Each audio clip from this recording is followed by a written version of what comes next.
Okay, దేవునికి మహిమ కలుగును గాక. హల్లెలూయా, హల్లెలూయా.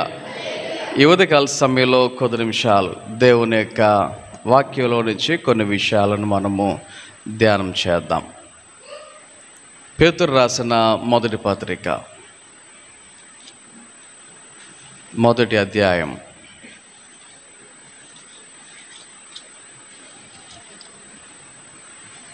14వ వచనం నుంచి చదువుదాం. నేను పరిశుద్ధుడనై ఉన్నాను గనుక మీరును పరిశుద్ధులై ఉండుడని వ్రాయబడి ఉన్నది. కాగా మీరు విధేయులగు పిల్లలై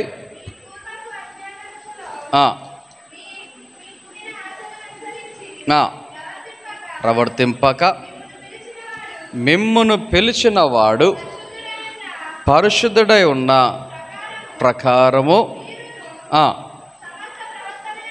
సమస్త ప్రవర్తన యందు పరిశుద్ధులై ఉండుడి. చదవబడిన వాక్యాన్ని ఈ ఉదయకాల సమయంలో మనం కొద్ది నిమిషాలు ధ్యానం చేద్దాం. ఇక్కడ పేతురు గారు రాయుచున్నటువంటి మాట, యేసయ్య శిష్యులలో ఒకడైన పేతురు, ఆయనకున్న 12 మందిలో ఇష్టమైనటువంటి వారు, యేసయ్యతో క్లోజ్గా నడిచిన వాళ్ళలో 3 ఉన్నారు. ఆ 3లో ఒకడైన పేతురు రాయుచున్నటువంటి మాటలు. ఆయన క్రొత్త విషయాన్ని ఏం చెప్పడం లేదు, క్రొత్త విషయాన్ని చెప్పడంలా. ఆయన పాత విషయాన్ని జ్ఞాపకం చేస్తూ ఉన్నాడు. ఏమని? నేను పరిశుద్ధుడై ఉన్నాను గనుక మీరును పరిశుద్ధులై ఉండుడని వ్రాయబడి ఉన్నది. అంటే దాని అర్థం ఏంటి? ఆల్రెడీ ముందుగానే చెప్పబడినది, ఆల్రెడీ ఇంతకు ముందే చెప్పబడినది. ఆ చెప్పబడిన విషయాన్నే ఆయన అక్కడ జ్ఞాపకం చేస్తున్నాడు. కానీ అప్పుడు క్రొత్తగా ఆ విషయాన్ని ఆయన చెప్పడం లేదు. ఈ విషయాన్ని మనం ఇక్కడ గమనించాలి, ఈ విషయాన్ని ఇక్కడ మనం గమనించాలి. ఎందుకంటే కొంతమంది అనుకోవచ్చు, అప్పుడే స్టార్ట్ అయిందేమో, అప్పుడే ప్రసంగం మొదలుపెట్టారేమో అని అనుకుంటారు. మనము మరి ఈ యొక్క విషయాన్ని అర్థం చేసుకోవాలి అంటే ఒక మాటను మనం గుర్తు చేసుకోవచ్చు. ఎలాగంటే, దేవుడు మనుషుని సృజించినప్పుడు, మనుషుని నిర్మించినప్పుడు ఆయన చెప్పిన మాట ఏంటి? మన పోలికలో నరుని నిర్మిద్దాము అని చెప్పేసి అనుకున్నాడు. మన పోలికలో. ఇప్పుడు దేవుని యొక్క పోలిక అంటే, అరే 2 కళ్ళు, 2 చెవులు, 2 చేతులు, 2 కాళ్ళు, ముక్కు, నోరు, ఇదే ఆయన పోలిక అంటే? ఇదే. చిన్నపిల్లలు ఎవరైనా పుట్టారనుకో, రే ఆడు ముక్కు చూడు, మేనమ్మ ముక్కు వచ్చింది, ఆడు మూతి చూడు, వాళ్ళ మూతి వచ్చింది, చెవులు చూడు, వాళ్ళ చెవులు వచ్చినాయి అని చెప్పుకుంటూ ఉంటారు. మరి మన పిల్లోడికి మన పోలికలు రాకపోతే ఇంకెవరు పోలికలు వస్తాయి? అవునా? కాబట్టి మనము మన పోలికలో అని దేవుడు చెప్పాడు అనేసరికి కొంతమంది ఏమనుకుంటారంటే, శరీర సంబంధమైనటువంటి అవయవములను గుర్తు చేసుకుంటూ ఆయన కూడా ఏ పోలికలు ఉన్నాయి అని అనుకోవచ్చు కదా. కానీ దేవుడు, ఆయన ఉద్దేశం వేరే, ఆయన యొక్క ఉద్దేశం వేరే. ఆయన మన పోలిక అనేసరికి ఆయన దృష్టిలో ఆయన పోలికలేంటి?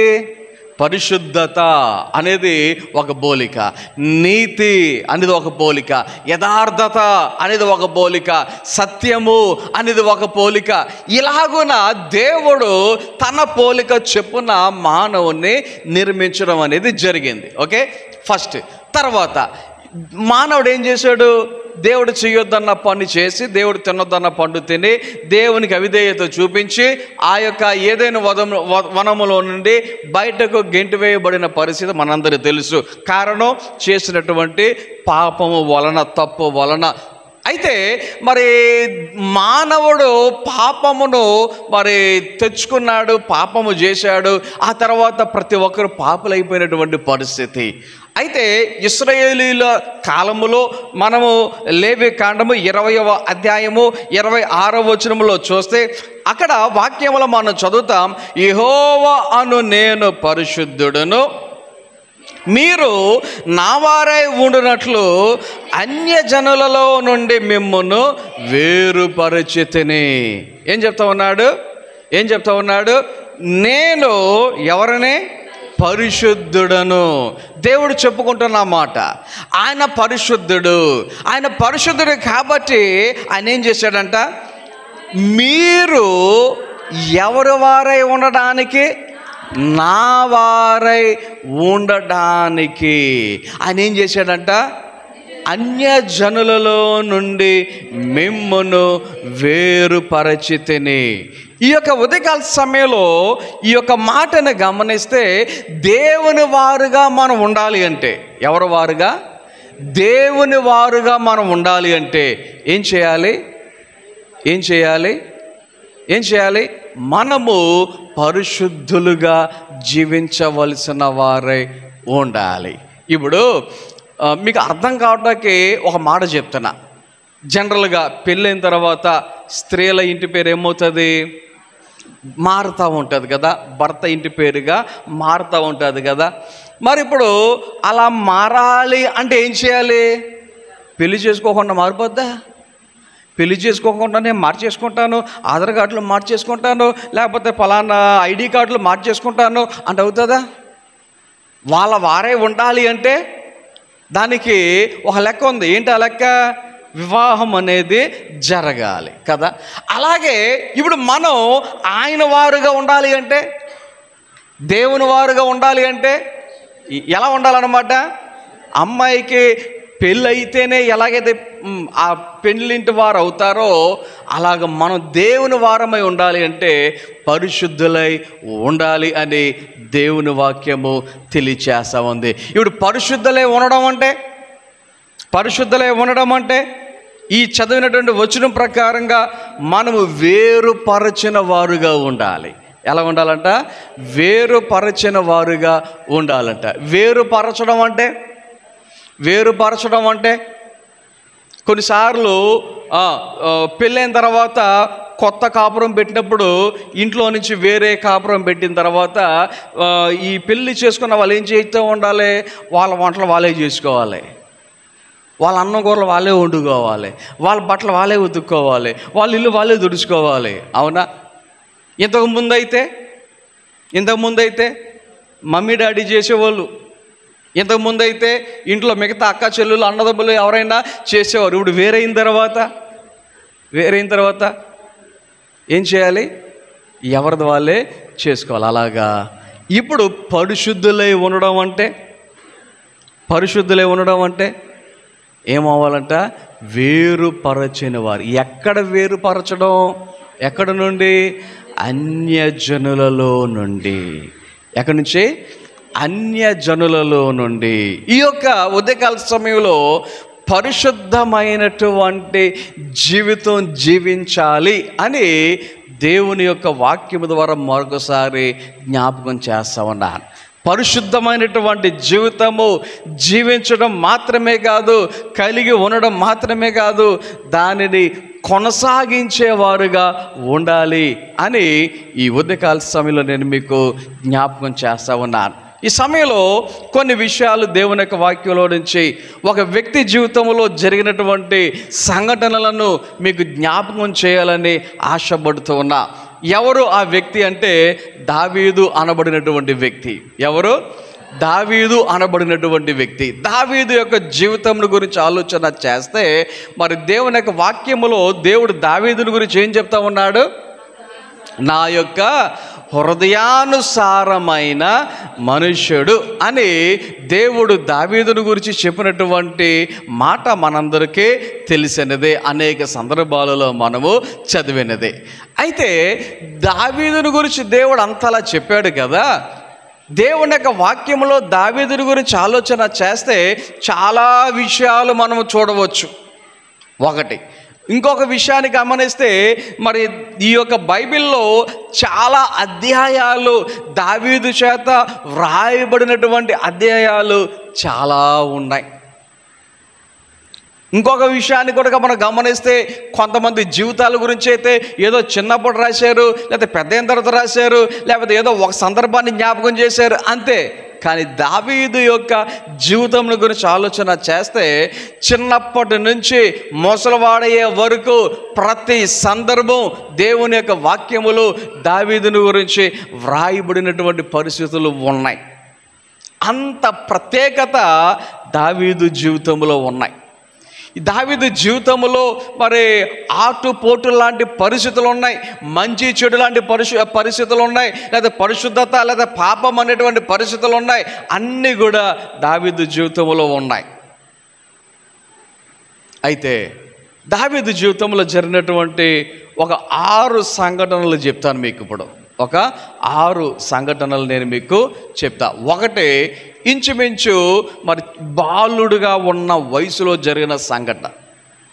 ఒకటి బాలుడుగా ఉన్న వయసులో అంటే బహుశా 10 సంవత్సరాల లోపు, 10 సంవత్సరాల లోపు, 8, 9, 10 సంవత్సరాలు మేబీ ఆ వయసు అయ్యి ఉంటుంది. అప్పుడు జరిగినటువంటి సంఘటన ఏంటి? ఆ సంఘటన అంటే గొర్రెలను కాసుకుంటూ ఉన్నాడు. దావీదు ఏం చేస్తున్నాడు? గొర్రెలను కాసుకుంటూ ఉన్నాడు. గొర్రెలను కాసుకుంటూ ఉంటే ఆ సమయంలో ఏమొచ్చిందంట? సింహం వచ్చిందంట, ఎలుగుబంటి వచ్చిందంట. ఏమొచ్చింది? సింహము ఎలుగుబంటి వచ్చింది. వచ్చినప్పుడు దావీదు రక్షించండి రక్షించండి అని ఆయన కేకలు వేసాడా? కాపాడండి కాపాడండి అనే కేకలు వేసాడా? లేకపోతే అయ్యబాబోయ్ ఎలుగుబంటి వచ్చింది, అయ్యబాబోయ్ సింహం వచ్చిందని పారిపోయాడా? వాక్యంలో మనం గమనిస్తే ఏం చేశాడు? ఎదురించి కొట్టి చంపి ఆ యొక్క సింహము నోటిలో నుండి ఆ యొక్క గొర్రెలను, గొర్రె కాదు గొర్రెతే గొర్రె, మేకైతే మేకే, ఆ యొక్క నోట్లో కరుచుకొని పట్టుకుని పోతున్న దానిని కాపాడి చేశాడా లేదా? ఈ విషయాలన్నీ దేవుని యొక్క వాక్యంలో మనం చదువుకుంటూ వెళ్తే సమూయేలు మొదటి గ్రంథము 17వ అధ్యాయంలో ఈ విషయాలన్నీ 34 నుంచి కింద చదువుకుంటూ వెళ్తే ఆ విషయాలన్నీ అక్కడ కనబడతాయి.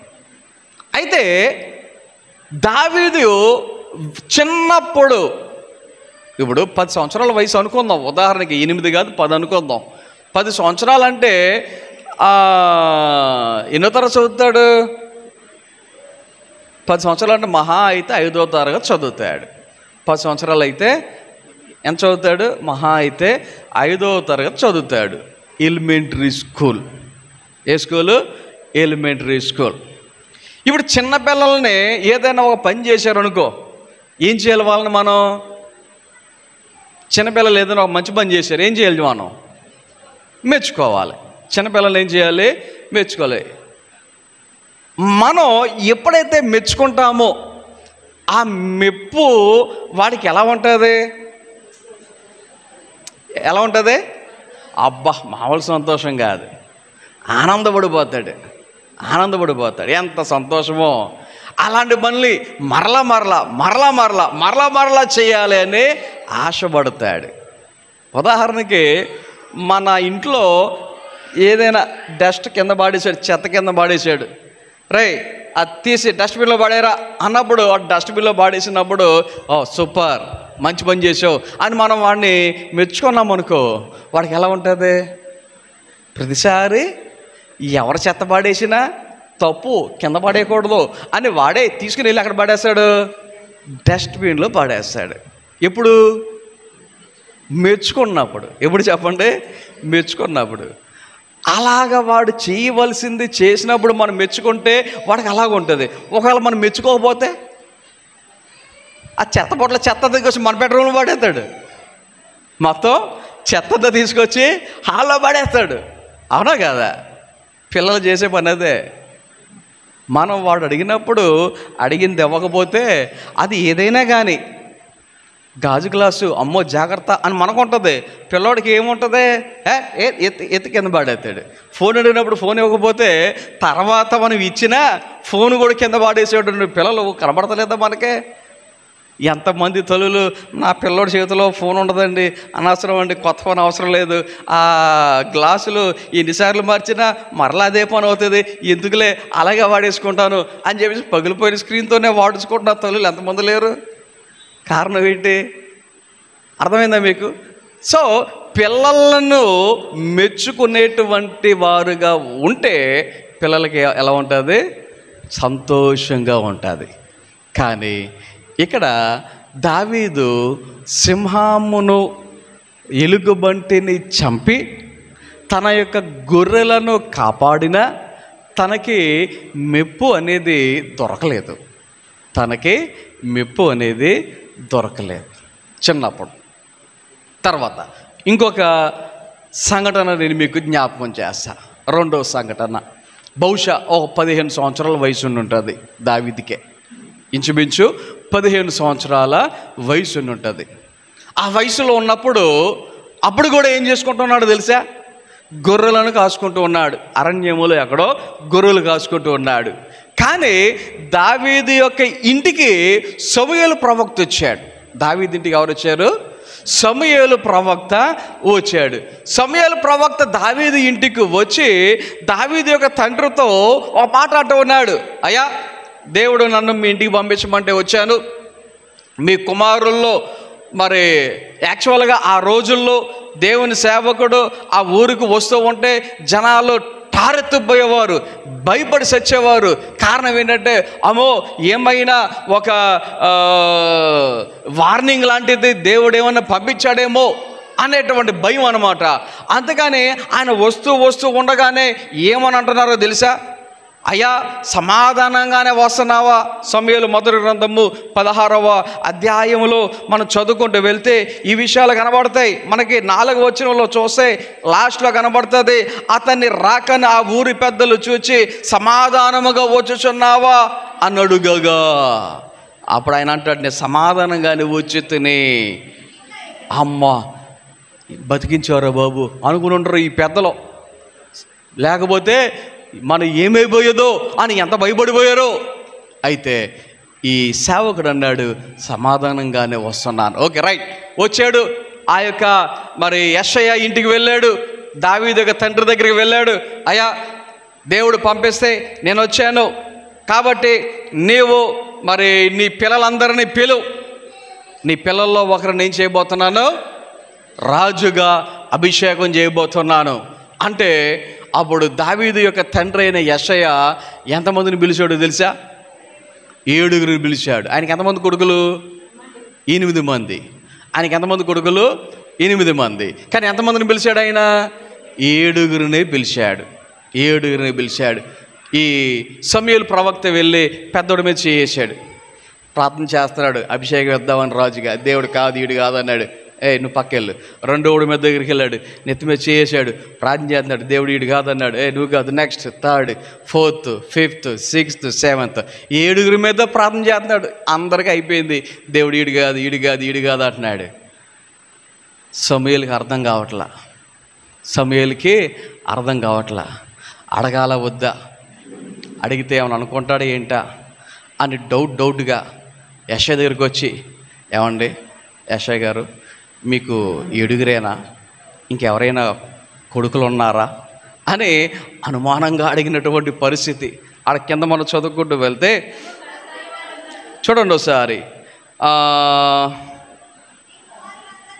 నీ 11వ వచనం, నీ కుమారులందరూ ఎక్కడ ఉన్నారా? చూడండి ఒకసారి. ఈ మాట అడగడానికి సమూయేలుకి ఎంత కంగారు వచ్చి ఉంటుందో. కారణం ఏంటంటే ముందే చెప్పాడు, నీ కొడుకులందరిని పిలువని ముందే చెప్పాడు.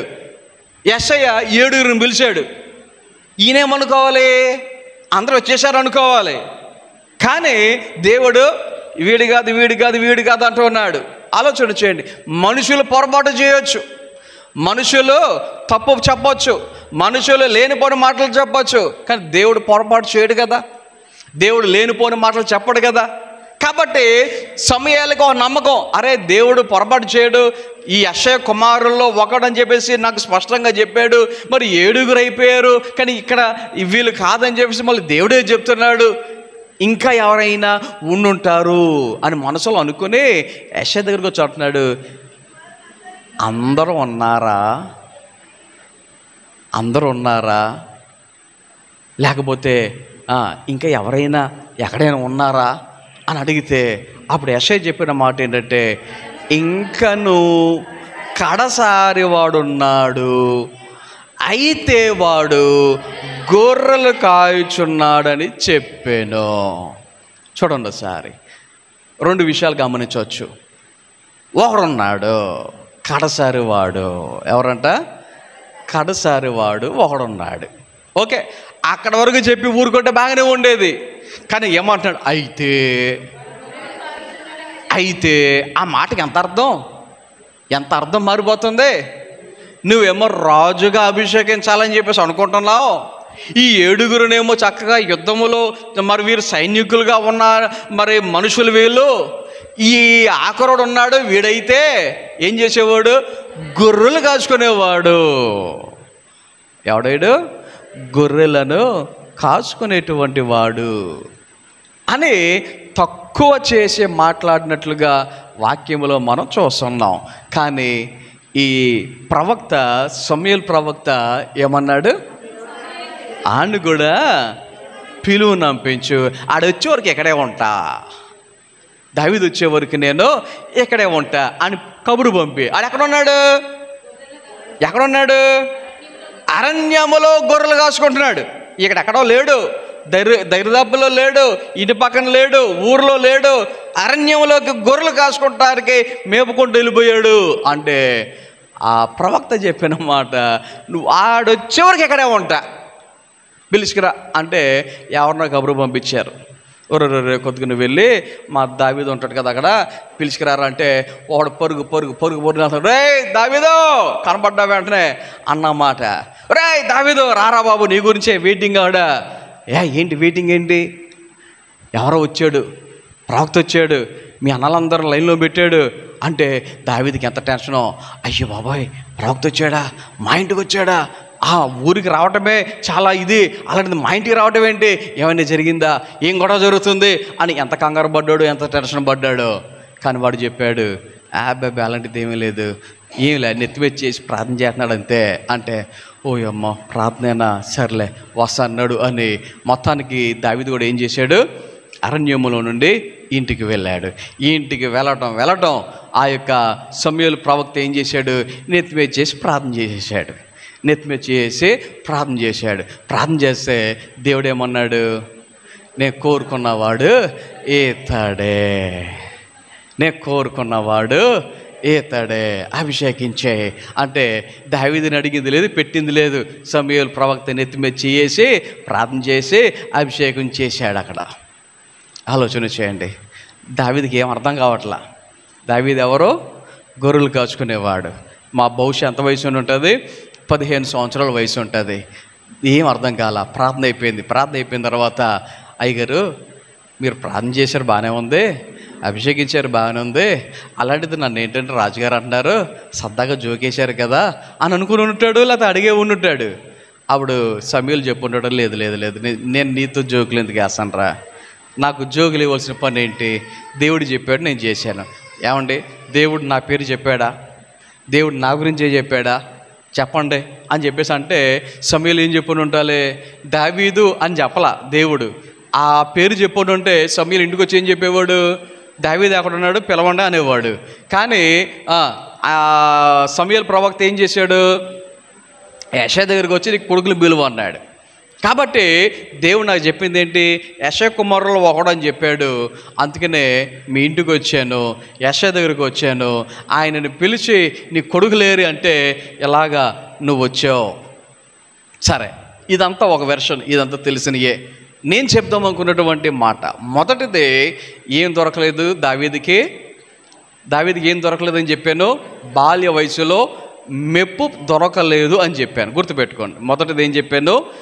మెప్పు దొరకలేదు అని చెప్పా. రెండోదిగా ఆలోచన చేస్తే ఈ యొక్క విషయంలో ఆ తండ్రి యొక్క ఆప్యాయత కూడా దొరకలేదు. తండ్రి కూడా మర్చిపోయినట్లుగా, నీ కొడుకులందరం పిలువంటే అందరం పిలిచాడు కానీ ఎవరం పిలవలేదు. దావీదుని పిలవలా. అడవిలో ఉన్నాడు, అరణ్యంలో ఉన్నాడు, గొర్రెలు కాచుకుంటున్నాడు, ఆడిందుకులే, కడసారోళ్లే, చిన్నోళ్లే అనుకున్నట్లుగా దావీదుని పిలవల. ఆప్యాయత కూడా దావీదు జీవితంలో ఇక్కడ దొరకలేదు అనేటువంటి విషయాన్ని మనము గమనించవచ్చు. ఇది రెండవ సీన్, 15 సంవత్సరాల వయసు బహుశా. తర్వాత మూడవ సీన్ నేను మీకు ఎక్స్ప్లెయిన్ చేస్తాను. మూడవది బహుశా 17 సంవత్సరాల వయసుని ఉంటుంది, బహుశా 17 సంవత్సరాల వయసుని ఉంటుంది. మనము 17వ అధ్యాయానికి వస్తే అక్కడ 17వ వచనంలో చదువుదాం, చూడండి.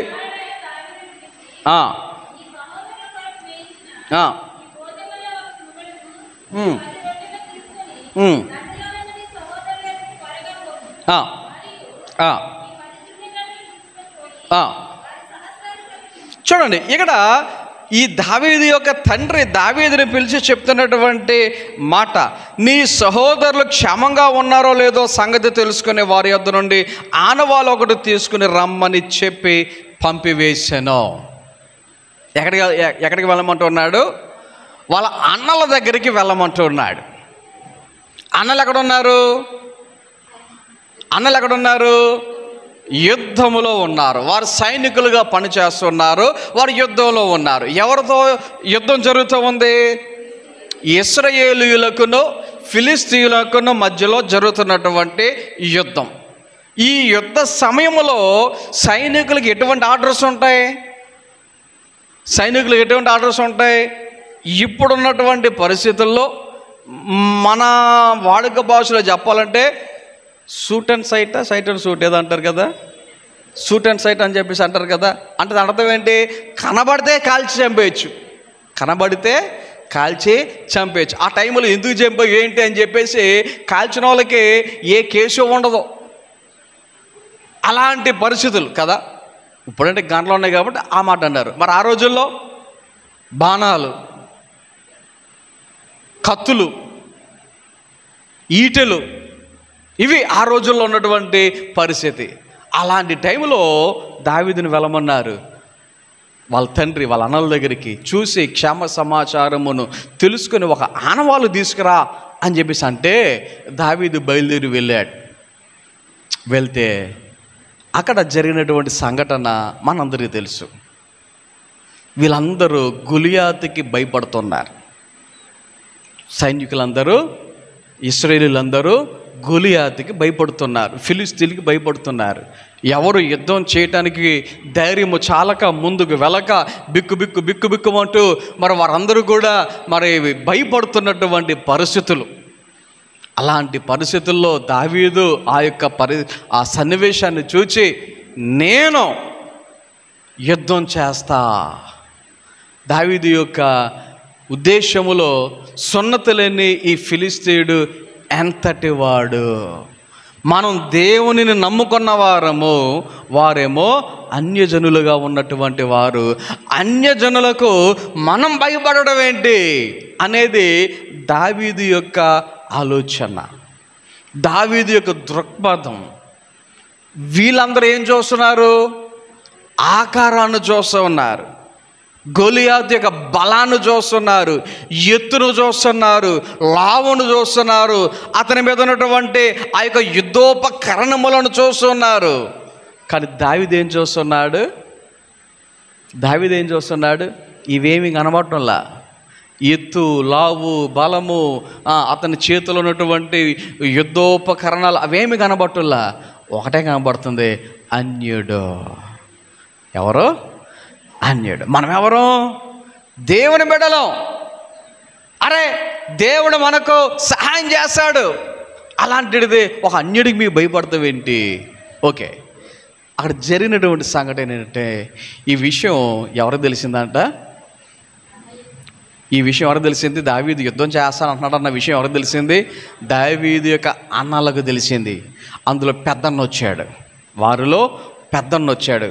పెద్దన్న వచ్చి మాట్లాడుతున్న మాట 28వ వచనంలో కనబడుతుంది. అతడు వారితో మాట్లాడినది అతని పెద్దన్నయకు ఏలియాబునకు వినబడగా, ఏలియాబునకు దావీదు మీద కోపమొచ్చి ఏమొచ్చింది? కోపం వచ్చి చిన్నోడు కదా, కడసారివాడు కదా, కాబట్టి కోపం అనేది జనరల్గానే వచ్చేసింది.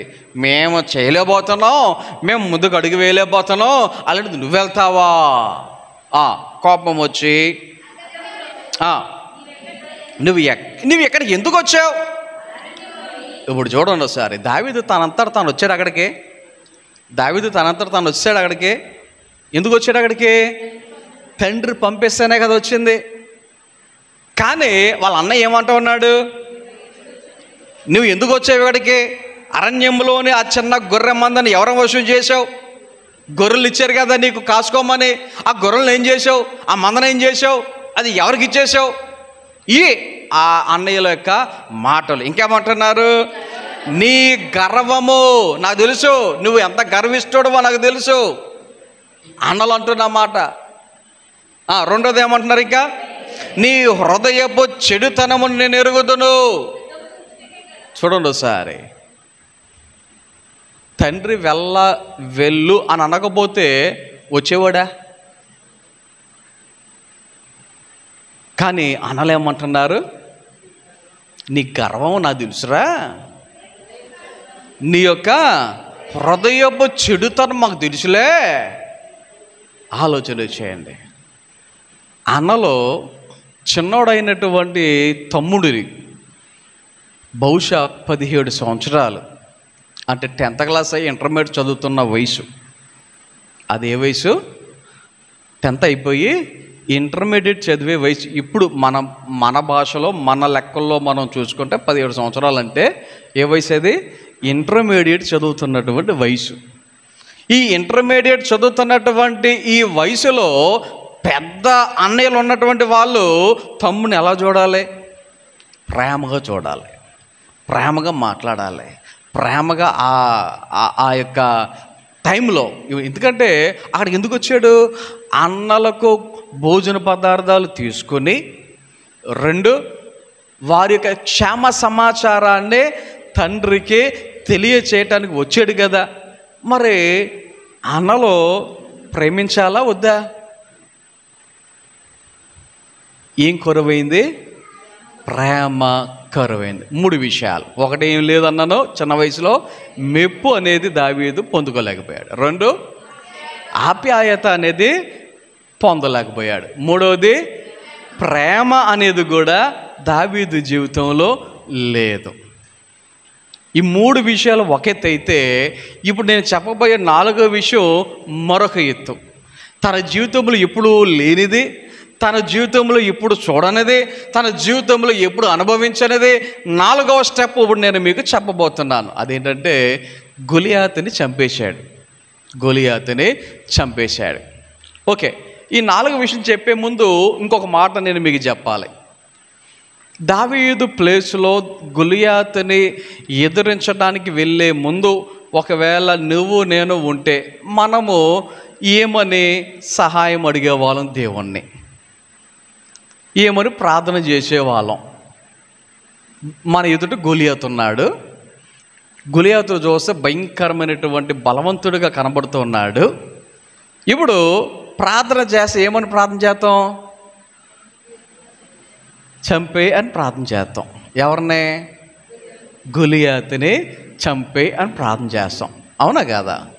సహజంగా ఎవరైనా అడిగితే ఇలాగే అడగవచ్చు, ప్రార్థన చేస్తే ఇలాగే ప్రార్థన చేయొచ్చు. ఏమని? గొలియాతును చంపే ప్రభువా అని. అయితే గొలియాతుని చంపడం దేవునికి అసాధ్యమైన పనే? గొలియాతుని చంపడం దేవునికి అసాధ్యమైన పనే? చూడండి ఒకసారి, గొలియాతుని దేవుడు చంపితే నువ్వేం చేస్తావు? గొలియాతుని దేవుడు చంపితే నువ్వేం చేస్తావు? ఆలోచన చేయండి. మనం ఏదో చెయ్యాలి, మనము ఏదో ఒకటి చెయ్యాలి. ఆ చేయటానికి దేవుడు నీకు నాకు ఆయుష్నిచ్చాడు, అవకాశాన్ని ఇచ్చాడు, ఈ భూమి మీదకి మనల్ని పంపించాడు. కాబట్టి మనం ఇప్పుడు ఏమని ప్రార్థన చేయాలి అంటే, గొలియాతుని చంపే అని ప్రార్థన చేయటం కాదు, గొలియాతుని చంపడానికి శక్తిని ప్రభు అని ప్రార్థన చేయాలి. ఏమని ప్రార్థన చేయాలి? గొలియాతుని చంపు అని అడగడం కాదు, ఏమని అడగాలి? గొలియాతుని చంపడానికి నాకు బలమును, శక్తిని, ఆలోచనను, జ్ఞానమును ఇయ్యి ప్రభువా అని మనము ప్రార్థన చేయాలి. కారణం ఏంటంటే దావీదుకే కాదు గొలియాతు ఎదురయ్యింది, మనకు కూడా చాలా సందర్భాలలో గొలియాతు లాంటి పరిస్థితులు ఎదురయ్యి ఉంటాయి. మన జీవితంలో కూడా గొలియాతు లాంటి పరిస్థితులు ఎన్నో ఎదురు కావచ్చు. మనకు కూడా గొలియాతు లాంటి జీవితాలు మనకి ఇంకా ఎదురు కాలేదేమో, ఎదురయ్యినా ఆశ్చర్యము లేదు. కాబట్టి అలాంటి పరిస్థితి వచ్చినప్పుడు నువ్వు వెంటనే ప్రభువా నాకు ఈ గొలియాతు లాంటి పరిస్థితి వచ్చింది, ఆ పరిస్థితి నుంచి తీసేయ్, చంపేయ్ అని అలా ప్రార్థన చేయడం కాదు, కానీ ఆ పరిస్థితి వచ్చింది, దానిని అధిగమించడానికి, జయించడానికి, లేకపోతే ఎదురుపడటానికి, ఎదుర్కొనటానికి నాకు సహాయం చేయి, బలపరచు అని మనం ప్రార్థన చేయవలసిన వారమై ఉన్నాం. ఓకే, 4వ సందర్భం ఏం జరిగిందంటే గొలియాతుని దావీదు చంపేశాడు. గొలియాతుని దావీదు చంపేశాడు. చంపిన తర్వాత నెక్స్ట్ అక్కడ పరిస్థితి ఏంటి అంటే 18వ అధ్యాయములో మనం చదివితే 7వ వచనంలో ప్రతిగానములు చేయుచు వాయించుచు సౌలుకు 1000 కొలదియు దావీదుకు 10,000 కొలదియు. ఆలోచన చేయండి ఒకసారి. సౌలుకి ఎన్నంట?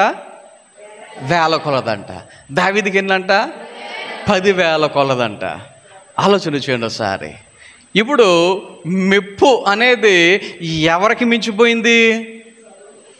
సౌలునకు మించిపోయి దావీదుకి మెప్పు వస్తూ ఉంది. చిన్నప్పుడు మెప్పు వచ్చిందా? చిన్నప్పుడు ఎవరైనా గుర్తించారా? చిన్నప్పుడు ఎవరైనా ప్రేమించారా? చిన్నప్పుడు ఎవరైనా మంచిగా మాట్లాడటం జరిగిందా? ఆలోచన చేయండి. ఇవేవి దొరకల దావీదుకి. కానీ ఇక్కడ ఇప్పటి వరకు తన జీవితంలో చూడని, ఇప్పటి వరకు తన జీవితంలో ఎదుర్కొనని పరిస్థితులు దావీదు జీవితంలో కనబడుతున్నాయి. ఒకేసారి మెప్పు, ఒకేసారి గౌరవం, ఒకేసారి పైకెత్తి మాట్లాడటం జరుగుతూ ఉంది. అయితే దావీదు జీవితంలో మనం నేర్చుకోవాల్సినటువంటి విషయం ఏంటంటే, కొంతమంది పొగిడితే మొలక చెట్టు ఎక్కేస్తారు కదా. కొంతమంది పొగిడితే ఏం చేస్తారు? మొలక చెట్టు ఎక్కేస్తూ ఉంటారు. కానీ దావీదు ఎంత మెప్పు వచ్చినా ఏ మొలక చెట్టు ఎక్కల. దావీదు ఏ మొలక చెట్టు ఎక్కలేదు. ఆయనకు అంత మెప్పు వచ్చినా ఎక్కడా కూడా గర్వించినటువంటి పరిస్థితి లేదు. మంచి చేసినప్పుడు ఆ వ్యక్తిని గుర్తించడం మంచిదే, ఆ వ్యక్తిని అభినందించడం మంచిదే, ఆ వ్యక్తిని మనము పొగడతాం ఆ సందర్భానుసారంగా ఓకే. మెప్పు ఉండకూడదు, అభినందించకూడదు, గౌరవించకూడదు, సన్మానాలు చేయకూడదు అలాగే నేను చెప్పడంలా. కానీ దావీదైతే ఎంత మెప్పు వచ్చినా ఎక్కడ కూడా గర్వపడినటువంటి పరిస్థితి లేదు. ఓకే, నెక్స్ట్ ఇంకొక విషయాన్ని, 5వ సందర్భాన్ని మనం చదువుతాం. 1 సమూయేలు గ్రంథం 24వ అధ్యాయం. దావీదుకి 10,000 కొలది అని ఎప్పుడైతే ప్రకటన ఆ యొక్క మనుషులు అంటా ఉన్నారో, సౌలుకి దావీదు మీద ఏం ప్రారంభమైంది? ద్వేషము ప్రారంభమైంది. ఎప్పుడు చంపేద్దామా, ఎక్కడ కనబడితే అక్కడ ఎప్పుడు చంపేద్దామా అని సౌలు ఎదురు చూస్తూ ఉన్నాడు. ఓకే, 24వ అధ్యాయంలోకి వచ్చేసరికి సౌలు ఫిలిష్తీయులను తరుముటమ్మని తిరిగి రాగా దావీదు ఎన్గేది అరణ్యమందు ఉన్నాడని అతనికి వర్తమానం వచ్చాను. అప్పుడు 3,000 మందిని తీసుకొని సౌలు దావీదు దగ్గరికి వెళ్తూ ఉన్నాడు చంపడానికి. దావీదును చంపడానికి ఎంతమందితో వెళ్తున్నాడు? 3,000 మందితో వెళ్తూ ఉన్నాడు. దావీదు ఎక్కడ ఉన్నాడంట? ఎన్గేది అనేటువంటి అరణ్యములో ఉన్నాడు. వెతుకుతా ఉన్నారు. ఒకరోజు అయిపోయింది, 2 రోజులు అయిపోయింది, 3 రోజులు అయిపోయింది, వెతుకుతా ఉన్నారు. అరణ్యానికి వచ్చారు, వెతుకుతా ఉన్నారు. ఇక్కడ దావీదు కనబట్టంలా. ఈ లోపల రాజుగారికి అర్జెంట్ వచ్చింది.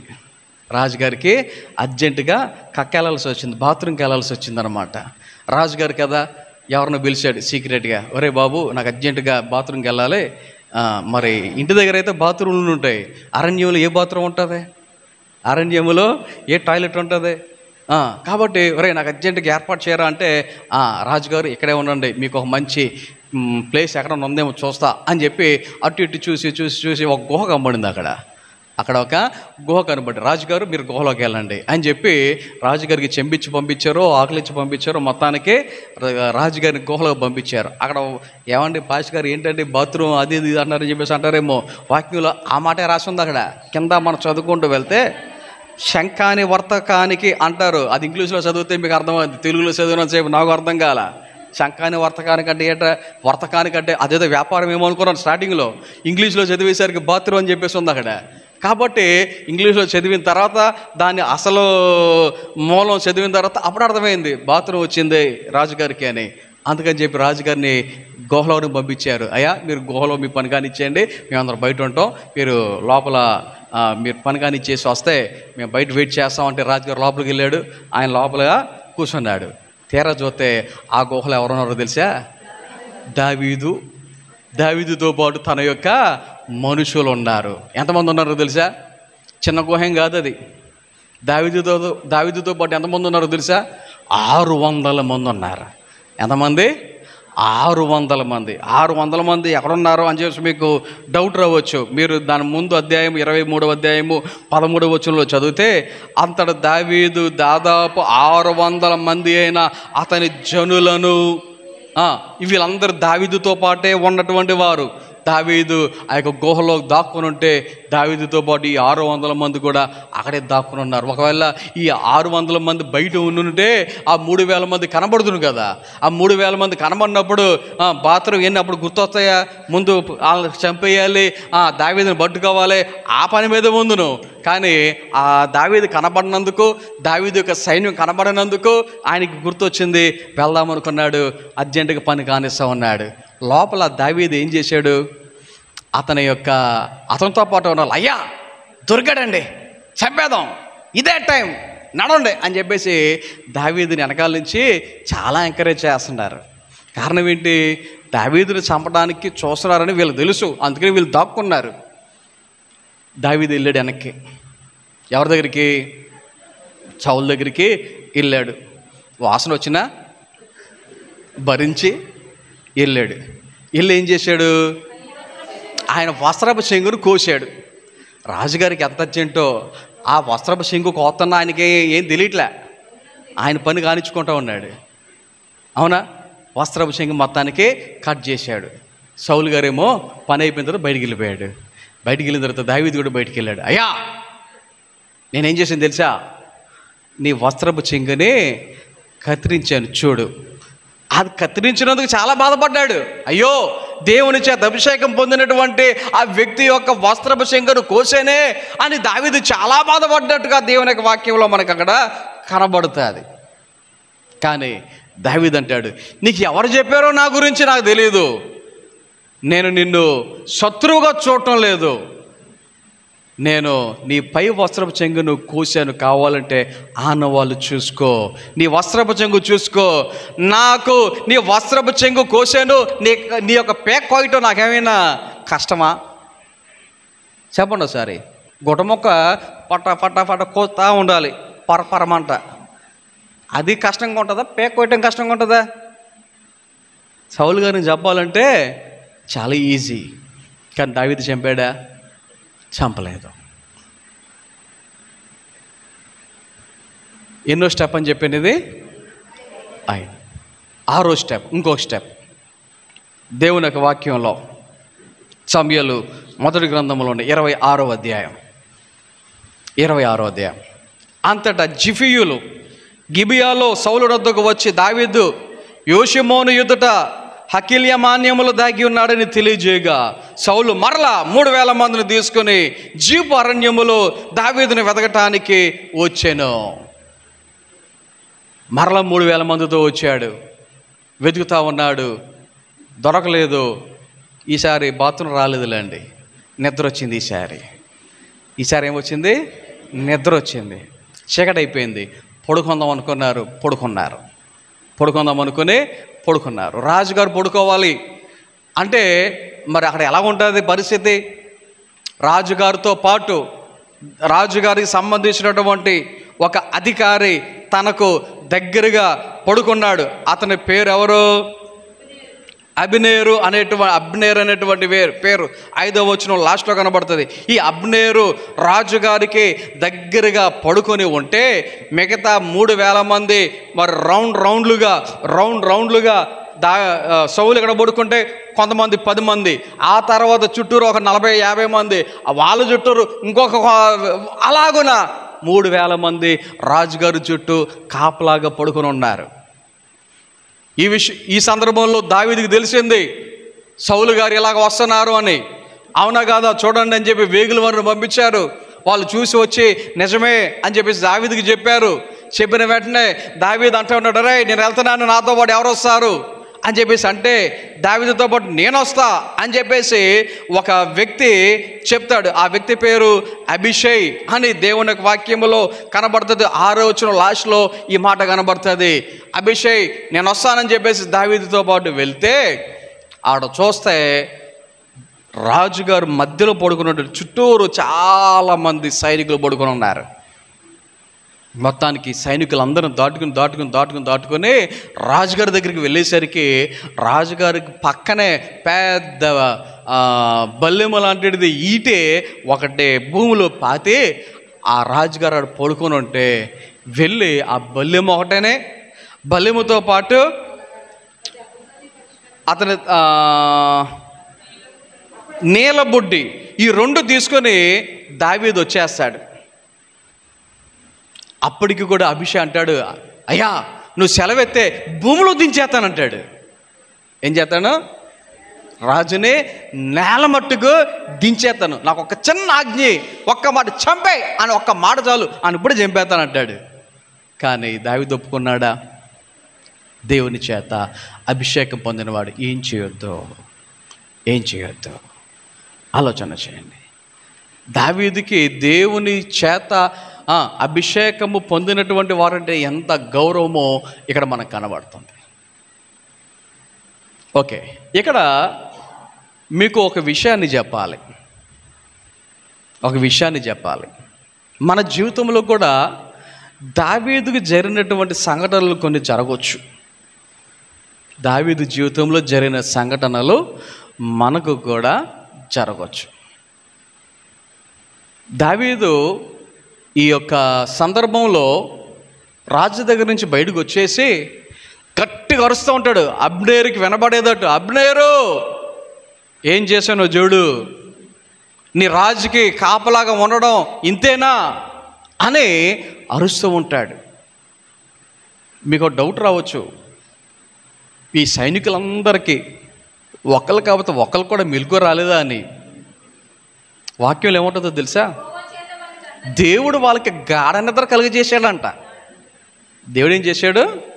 వాళ్ళకే గాఢ నిద్ర కలుగజేశాడు. అందుకని వాళ్ళు ఎవరు లేకలేకపోయారు. కానీ దావీదు అక్కడి నుంచి ఆ నీలబుడ్డి ఆ యొక్క ఈటె తీసుకుని బయటకు వచ్చిన తర్వాత అరుస్తూ ఉంటాడు. అప్పుడు సౌలుకి అర్థమవుతుంది, ఏంటి ఈ స్వరం ఎక్కడో విన్నట్టుందే, ఈ స్వరం ఎవరిదో కాదు దావీదుది అని చెప్పి గుర్తుపడితే దావీదు మళ్ళీ చెప్తాడు, అయ్యా నాయనా నేను నిన్ను చంపే ఉద్దేశం నాకు లేదు, నేను నీకు శత్రువుని కాదు, నా మీద నీకు ఎవరు ఇలాగూ నీ చెప్పారో నాకు అర్థం కావట్లేదు, నన్ను ఎందుకు చెబుదాం అనుకుంటున్నావు నాకు అర్థం కావట్లా. నేనైతే నేను చంపే వ్యక్తిని కాదు, చంపాలన్న ఆలోచన లేదు. నాకు చంపాలన్న ఆలోచన ఉంటే ఆ రోజే ఆ గుహలోనే నువ్వు కూర్చున్నప్పుడే చంపేదును, చంపలా. ఇప్పుడు నాకు చంపాలని ఉద్దేశం ఉంటే నువ్వు నిద్రపోతున్నప్పుడే, నువ్వు గాఢ నిద్రలో ఉండగానే చంపేదును, నేను చంపలేదు, నేను అటువంటి వ్యక్తిని కాదు అని దావీదు సౌలుకి తెలియచేస్తే సౌలు అక్కడి నుంచి వెళ్ళిపోతాడు. సౌలు అక్కడి నుండి వెళ్ళిపోతాడు. ఆలోచన చేయండి, మన జీవితంలో దావీదుకు జరిగినట్లుగా మనకు కూడా జరగవచ్చు అన్నాను కదా. ఒకటి, చిన్నప్పుడు మెప్పు అనేది మనకి మన ఇంట్లో వచ్చి ఉండకపోవచ్చు. లేకపోతే యవ్వన వయస్సులో మనల్ని సరిగా పట్టించుకోకుండా ఆప్యాయతను మనకి ఇవ్వకుండా ఉండి ఉండొచ్చు. లేకపోతే ప్రేమ అనేది మన ఇంటిలో మనకి తగ్గి ఉండుండొచ్చు. జరిగిందా లేదా? ఏదో ఒక సందర్భంలో ఏదో ఒక రీతిగా ఇలాంటి పరిస్థితులు గుండా మనం కూడా వెళ్ళి ఉండుంటాం. కొన్నిసార్లు తల్లిదండ్రుల ప్రేమ అందక, అన్నదమ్ముల ప్రేమ అందక, అక్కచెల్లెల ప్రేమ అందక, భర్త ప్రేమ అందక, భార్య ప్రేమ అందక. ఆలోచన చేయండి, కొన్నిసార్లు ఇలాంటి పరిస్థితుల్లో మనము వెళ్ళి ఉంటాం. మన జీవితంలో గొలియాతు లాంటి పరిస్థితులు ఎదురై ఉంటాయి. ఇంకో మాట చెప్తాను, మన జీవితంలో గొలియాతులు ఉండొచ్చు. గొలియాతు అంటే ఎవరో? శత్రువు. మన జీవితంలో ఎవరు ఉండొచ్చు? శత్రువు ఉండొచ్చు. అట్ ద సేమ్ టైం, అదే సమయంలో సౌలు లాంటి వాళ్ళు కూడా ఉండొచ్చు.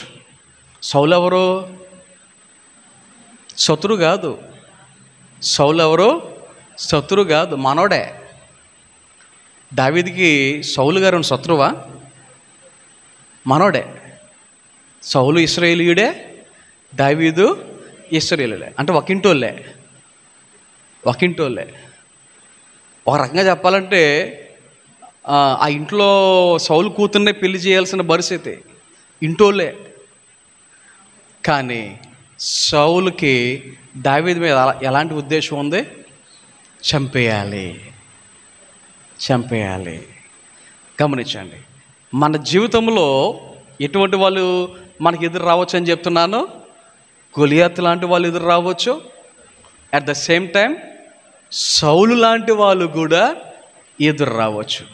శత్రువు మన యొక్క పతనాన్ని కోరుకున్నాడు అంటే అర్థం ఉంది. కానీ విచిత్రం ఏంటంటే కొన్ని సందర్భాలలో కొంతమంది జీవితాలలో ఇంట్లో వాళ్ళే ఎలాగా ప్రవర్తిస్తారో తెలుసా? శత్రువులాగా ప్రవర్తిస్తారు. బయటికి మాత్రం అమ్మ నా వాళ్ళు, మా ఇంటోళ్ళు ఎంత ప్రేమగా మాట్లాడతారో, ప్రేమ కురిపించేస్తారన్నమాట. తట్టుకోలేం ఆ ప్రేమ. కొన్నిసార్లు నటన అదంతా. కానీ వాళ్ళ హృదయాలలో ఏముంటుంది? మనకి పతనాన్ని కోరుకునేటువంటి పరిస్థితులు.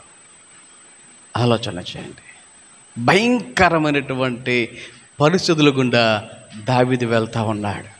ఆ గుహలో దాక్కుని, ఆ గుహలో బిక్కుబిక్కుమంటూ ఈరోజు చదివినటువంటి కీర్తన ఉందే, 18వ కీర్తన చదివాం కదా. ఆ కీర్తన ఏ టైంలో రాశాడు అనుకున్నారు? ఆ టైంలోనే. ఏ టైంలో? అంటే రాజుగారు గుహలోకి వచ్చి కూర్చున్న ఆ టైం అని కాదు, కానీ ఆ గుహలో దాక్కున్న టైంలోనే రాజుగారు ఆ సందర్భంలో చంపేస్తాడేమో. ఇప్పుడు వీళ్ళకి తెలియదుగా, రాజుగారు బాత్రూమ్కి గుహలోకి వస్తున్నాడన్న సంగతి వీళ్ళకి తెలియదుగా. బయట అక్కడ మాట్లాడుకున్నారు, ఆ మాటలు వీళ్ళకి వినబడవుగా. గుహలోకి వస్తూ ఉంటే వీళ్ళు లోపల వీళ్ళ పరిస్థితి ఏంటి? వీళ్ళు చీకట్లో ఉన్నారు కాబట్టి బయట వాళ్ళు కనబడరు. కానీ బయట వచ్చే వాళ్ళు ఎవరు కనబడతారు? లోపల ఉన్న వాళ్ళు కనబడతారు కదా. ఆలోచన చేయండి. కానీ సీరియస్గా వచ్చి ఆడు కూర్చునేసరికి ఓ అందుకు వచ్చాడా అని అప్పుడు కొద్దిగా రిలాక్స్ అయ్యి తర్వాత వాళ్ళు అనుకున్న మాట ఏంటి? చంపేద్దాం అనుకున్నారు. గమనించండి, దావీదు జీవితంలో ఫిలిస్తీన్లు ఉండొచ్చు. ఎవరు ఉండొచ్చు? ఫిలిస్తీన్లు ఉండొచ్చు, అమాలేకీలు ఉండొచ్చు. కానీ దావీదు జీవితంలో ఇక్కడ వరకు చాలా ది బెస్ట్ అన్నట్టుగా జరిగినాయి. కానీ దావీదు జీవితంలో అప్పటి వరకు జరిగింది ఒక ఎత్తు అయితే, ఇప్పుడు నేను చెప్పబోయేది మరొక ఎత్తు, నెగిటివ్ షేడ్. ఇక్కడి నుంచి నేను చెప్పేది నెగిటివ్ షేడ్.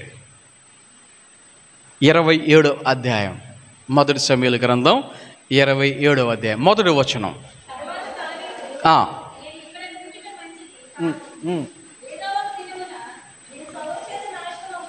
ఆ. చూడండి, ఇక్కడ దావీదు అనుకుంటున్నటువంటి విషయం, ఎక్కడ నిలుచుండటం మంచిది కాదు. ఏమనుకుంటున్నాడు? ఏదో ఒక దినమున నేను సౌలు చేత నాశనం మగుదును. ఎవరైనా చెప్తున్నారా?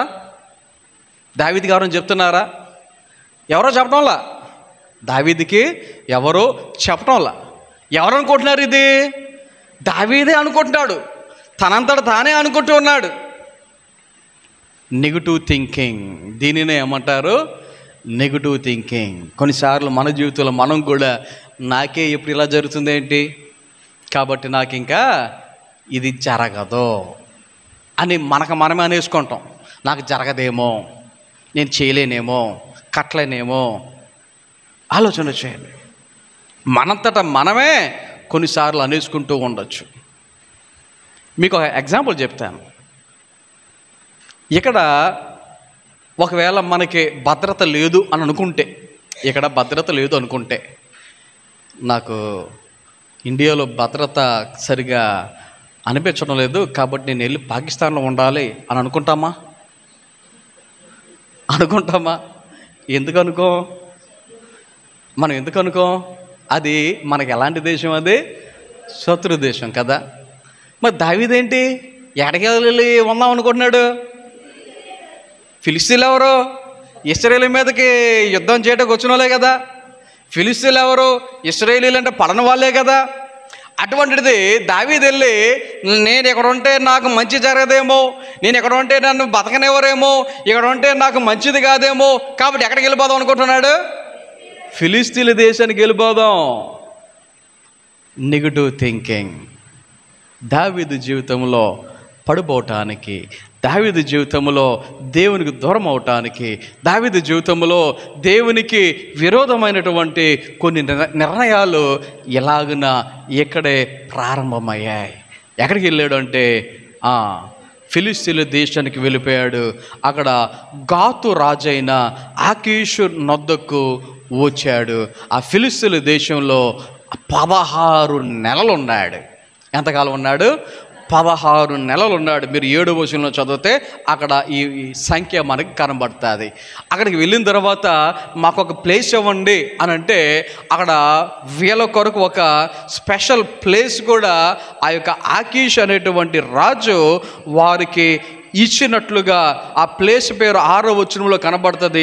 సిక్లాగు అనేటువంటి గ్రామమును ఇచ్చినట్లుగా మనకు కనబడుతుంది. అంత మాత్రమే కాదు, దావీదుకి ఒక ఉద్యోగం కూడా ఇచ్చాడు ఆ రాజు.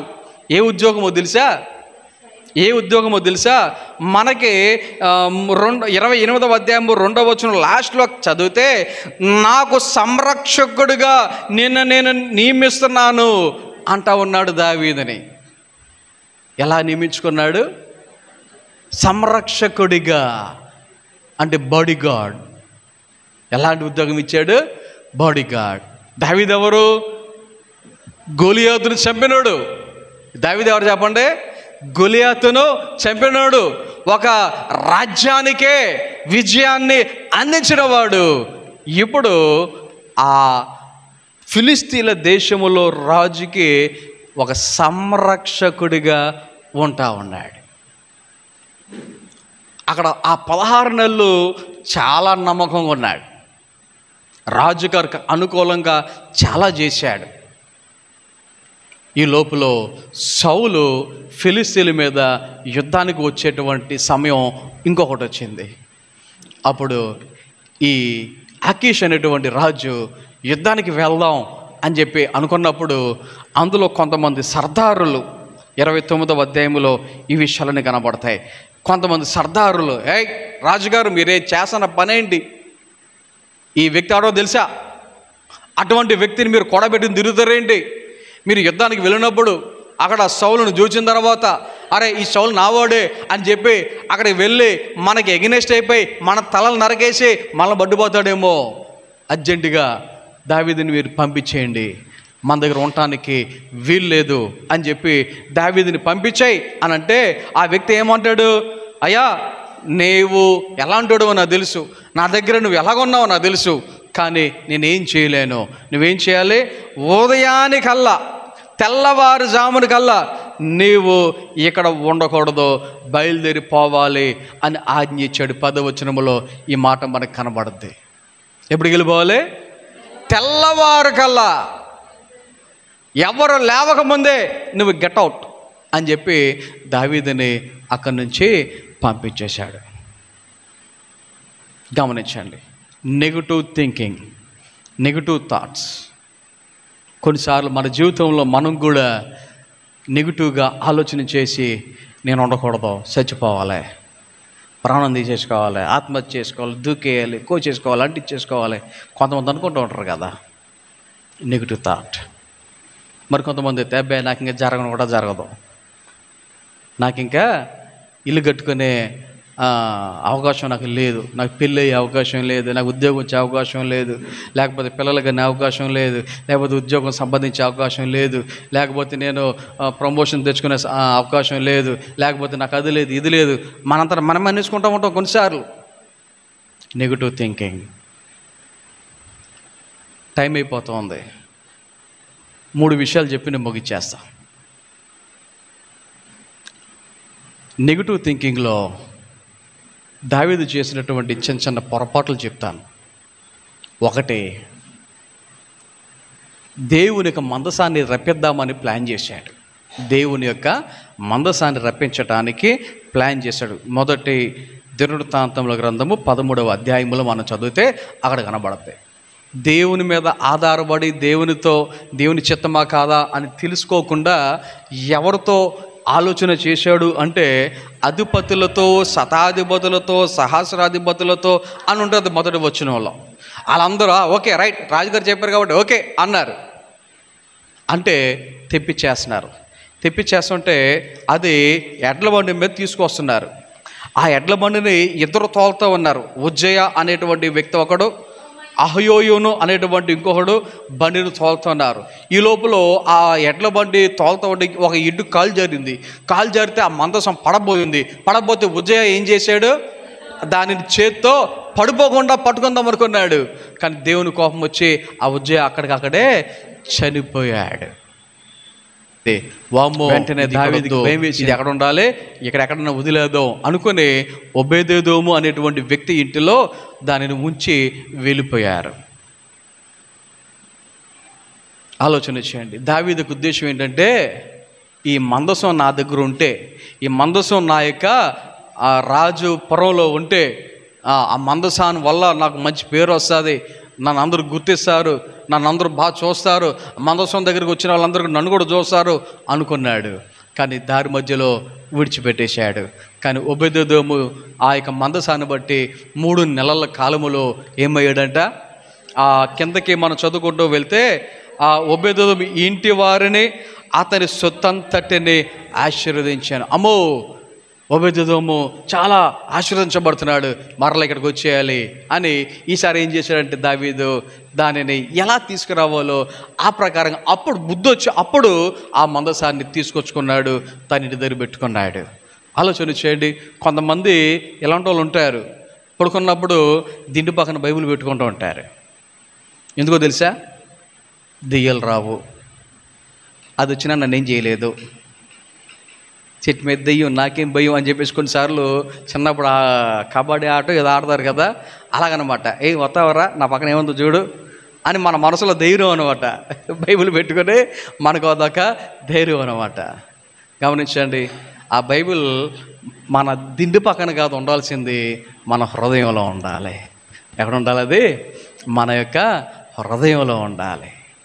ఇక్కడ దావీదు జీవితంలో మొదటిసారి ఒక పొరపాటు జరిగింది. ఎంతమంది చనిపోయారు? ఒకడు. ఎంతమంది? ఒకడు చనిపోయాడు. రెండో పొరపాటు. ఒకరోజు సాయంత్రకాల వేళ అప్పుడే లేచి అయ్యగారు బయటకు వచ్చి పైన అటు ఇటు తిరుగుతూ ఉంటే బెత్షెబా కనబడుతూ ఉంది. ఆ బెత్షెబాతో పాపం చేయటం ఇవన్నీ మనందరికీ తెలిసిన విషయాలే. అయితే ఆ సమయంలో జరిగినటువంటి పరిస్థితి ఏంటి అంటే, దావీదు బెత్షెబాతో వ్యభిచారం చేయడం కంటే ఇంకా ఘోరమైనటువంటి తప్పులు 2 చేశాడు. 2 ఒకటి, ఈ రాజయ్యుండి యుద్ధానికి వెళ్ళకుండా ఇంట్లో ఉండటమే ఒక తప్పు అయితే, 2 ఆ యొక్క బెత్షెబా అయిన భర్త ఉరియాను చంపించడానికి పెద్ద ప్లాన్ వేశాడు. బెత్షెబాతో చేసిన వ్యభిచారం క్షణికావేశంలో జరిగి ఉండొచ్చు, కానీ తన భర్తను చంపడం అనేది చాలా పెద్ద ప్రణాళిక జరిగింది. ఎన్నో ప్లాన్లు, ఆలోచన చేయండి. ఇప్పుడు ఒకటే, ఉజ్జియా చనిపోయాడు. తర్వాత బెత్షెబాను పెళ్లి చేసుకున్న తర్వాత ఒక కొడుకు పుట్టిన దేవుని కోపం వచ్చి ఆ కొడుకును కూడా దేవుడు ఏం చేశాడు? చంపేశాడు. మొదటి పొరపాటు అప్పుడేమో ఒకడు చచ్చిపోయాడు, రెండో పొరపాటు అప్పుడేమో 2 చనిపోయారు. మూడో పొరపాటు ఇది రెండవది సమూయేలు 2వ గ్రంథము 11వ అధ్యాయంలో ఉంటుంది. మూడవది కనుక ఆలోచన చేస్తే 2వ సమూయేలు గ్రంథము 24వ అధ్యాయంలో మనం చదివితే అక్కడ మరి దావీదు ఒక చిన్న ఆజ్ఞ ఇచ్చాడు. ఏంటి ఆ యొక్క ఆజ్ఞ అంటే, మొత్తం సైన్యం ఎంత ఉందో లెక్కబెట్టు అన్నాడు. ఏమన్నాడు? సైన్యం ఎంత ఉందో లెక్కబెట్టు అన్నాడు. యాక్చువల్గా దేవుడు దానికి అవకాశం ఇవ్వాల. స్టార్టింగ్ నుంచి ఆ యొక్క అధిపతి కూడా అడుగుతాడు, అయ్యో బాబా ఏంటండి మీరా ఇలాగ అడుగుతున్నారా, అవసరమైతే ఉన్నదానికి 100 అంతలు దేవుడు చేస్తాడు అని అన్నా కూడా దావీదు లెక్కబెట్టు అంటాడు. లెక్కబెట్టు అంటే వాళ్ళు లెక్కబెట్టి చెప్పిన మాట ఏంటో తెలుసా? ఇశ్రాయేలు వారిలో కత్తి దూయగలవారు 8 లక్షల మంది ఉన్నారు. 9వ వచనం కనబడుతుంది. యోధా వారిలో అయితే 5 లక్షల మంది ఉన్నారు. మొత్తం 12 లక్షల మంది. ఎప్పుడైతే లెక్కబెట్టారో దేవునికి కోపం వచ్చింది. జనసంఖ్య చూచినందుకై 10వ వచనం, దావీదు మనసు కొట్టుకొనగా అతడు చేసిన పని వలన గొప్ప పాపము కట్టుకొంటేనే. దానికి ప్రాయశ్చిత్తంగా ఏం జరిగిందో తెలుసా? మీరు కింద చదువుకుంటూ వెళ్తే 15వ వచనంలో కనబడుతుంది, 70,000 మంది చచ్చిపోయారు. ఎంతమంది చనిపోయారు? 70,000 మంది చనిపోయారు. వాక్యాన్ని ముగిస్తున్నాను. దావీదు జీవితంలో మొదటి 30 సంవత్సరాలు చాలా మంచిగా జీవించాడు, పరిశుద్ధంగా జీవించాడు. తనకి అనుకూలంగా ఏమీ లేకపోయినా చాలా మంచిగా ఉన్నాడు. కానీ ఒకానొక సమయంలో నెగిటివ్ థింకింగ్కి వచ్చింది. నెగిటివ్ థింకింగ్లో చేయరాని పనులు, చేయరాని ఆలోచనలు, పొరపాట్లు చేశాడు.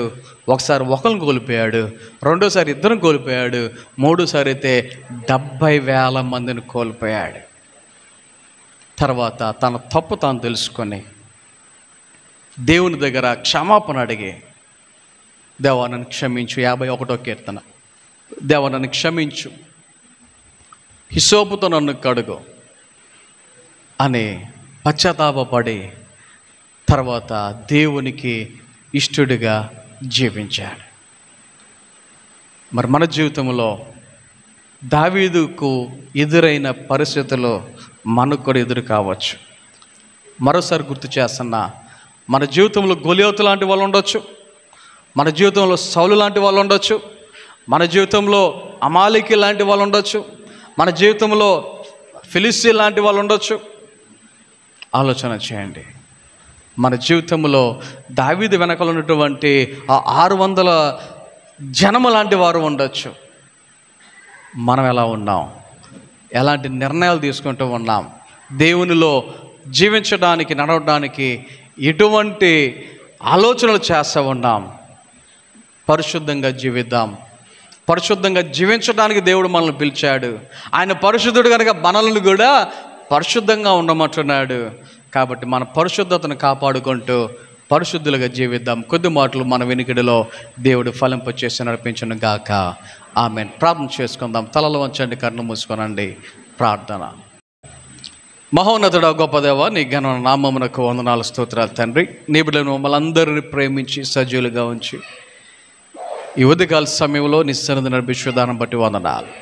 పాటల్లో వాక్య పఠనంలో, ఆరాధనలో మీరు తోడుగున్న విధానం బట్టి వందనాలు. దేవని సన్నిధిలో నీ వాక్య ధ్యానాన్ని చేయటానికి ఇచ్చిన అవకాశాన్ని బట్టి వందనాలు. పరిశుద్ధంగా జీవించడం దేవ, దానికి తగినటువంటి కొన్ని ఉదాహరణలు దావీదు జీవితంలో జరిగిన సంఘటనలను మేము వినటానికి సహాయం చేసే విధానాన్ని బట్టి వందనాలు. ఈ సమయంలో మమ్మల్ని మీ చేతిగా బిగించుకుంటున్నాం. సహాయం దయచేయండి, కృప చూపించండి, నీ మేలులతో నింపండి. ఈ వారంలో జరబోయే కార్యక్రమాలలో, పనుల్లో తోడుగొనండి దేవా. సంఘ బిడ్డలకు ఎవరికి ఎటువంటి అవసరతలు ఉన్నాయో అన్ని విషయాలలో తోడుగొనండి. సుదర్శన తండ్రి చనిపోయిన సందర్భాన్ని బట్టి రేపు దేవా జ్ఞాపకార్థకుడికి ఏర్పాటు చేసి ఉన్నారు. ఆ కొడుకులో మీరు తోడుగొనండి. అలాగే దేవా, ఈ వారంలో జరబోయే పనిపాట్లలో, కార్యక్రమాలలో, ఆరోగ్య విషయాలలో, బిడ్డల చదువుల్లో దేవ, క్రిస్మస్కి సంబంధించిన ఏర్పాట్ల విషయాల్లో మీరే తోడుగా ఉండి సహాయం దయచేయమని మమ్మల్ని అందరినీ మీ చేతిగా అప్పగించుకుంటూ నీ మేలులతో నింపి నడిపించమని యేసు నామమున ప్రార్థన చేయుచున్నాము తండ్రి, ఆమేన్. మన తండ్రి దేవుని ప్రేమ, కుమారుడు యేసుక్రీస్తు వారి కృప, పరిశుద్ధాత్మిక నిన్ను సహవాసము, సహాయము, కాపుదల, నడిపింపు ఇప్పుడు ఎల్లప్పుడు ఆయన బిడ్డలైన మనందరకు సదాకాలము తోడే నడిపించును గాక. ఆమేన్.